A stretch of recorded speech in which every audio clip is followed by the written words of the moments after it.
Kita semua pernah ngerasainnya kan? Perasaan itu saat kita lagi terombang-ambing di tengah badai kehidupan dan rasanya tuh pengen banget nemuin satu titik tenang waktu semuanya lagi kacau balau. Nah, materi kita kali ini bakal ngajak kita buat ngenal sebuah konsep kedamaian yang luar biasa. Kedamaian yang ternyata nggak bergantung sama sekali sama keadaan di sekitar kita. Nah, ini dia pertanyaan intinya. Gimana caranya? Waktu kerjaan lagi numpuk-numpuknya, hubungan sama orang terdekat lagi renggang, atau masa depan rasanya aduh nggak jelas banget. Di mana coba kita bisa nemuin pijakan yang kokoh? Pertanyaan inilah yang jadi pusat dari obrolan kita. Kutipan ini kuncinya teman-teman. Di sini ada sebuah janji akan kedamaian yang beda banget dari yang biasa kita kenal.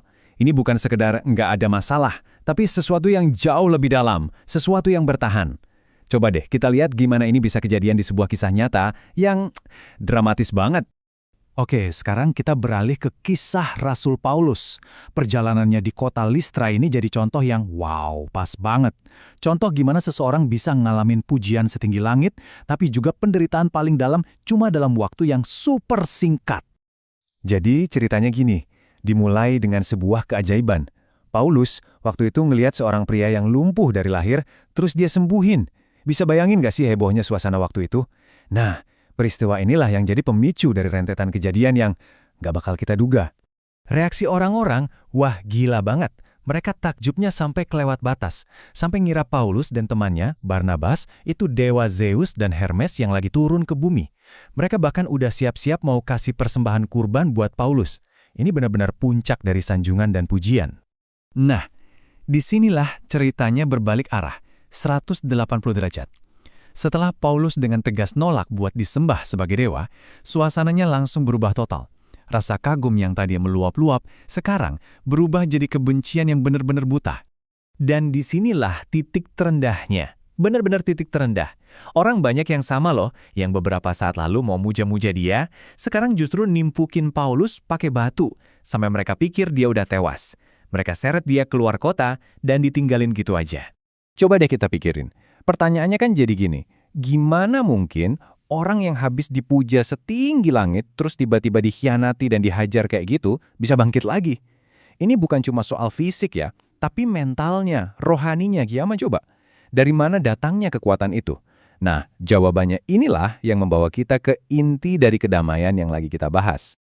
Ternyata, kekuatan itu datangnya dari sesuatu yang gak bisa direbut sama kerumunan orang, gak bisa hancur sama lemparan batu.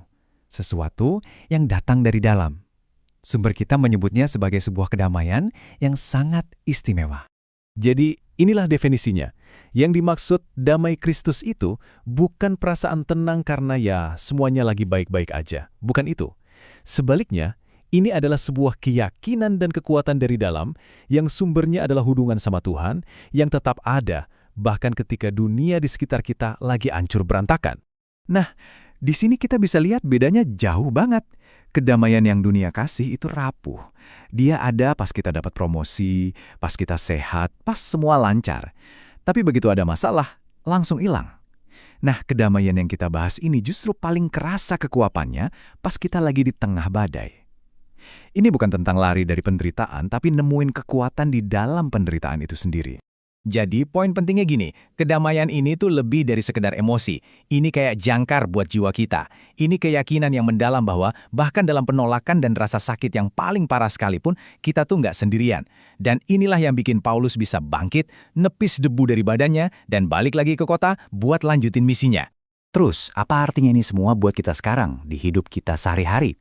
Nah, bagian terakhir ini akan membawa konsep yang tadi kedengerannya besar banget ini ke dalam realita kita. Ini penting banget nih buat dicatat. Tujuannya tuh bukan untuk hidup steril, bebas masalah. Nggak mungkin juga kan? Badai pasti akan datang. Penolakan bisa aja terjadi. Rasa sakit itu nyata. Kedamaian ini adalah tentang gimana kita merespon semua itu. Kutipan doa ini, wah ini ngena banget. Ini soal pergeseran cara pandang.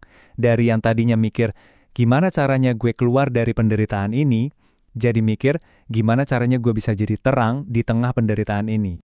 Dan inilah panggilannya buat kita semua.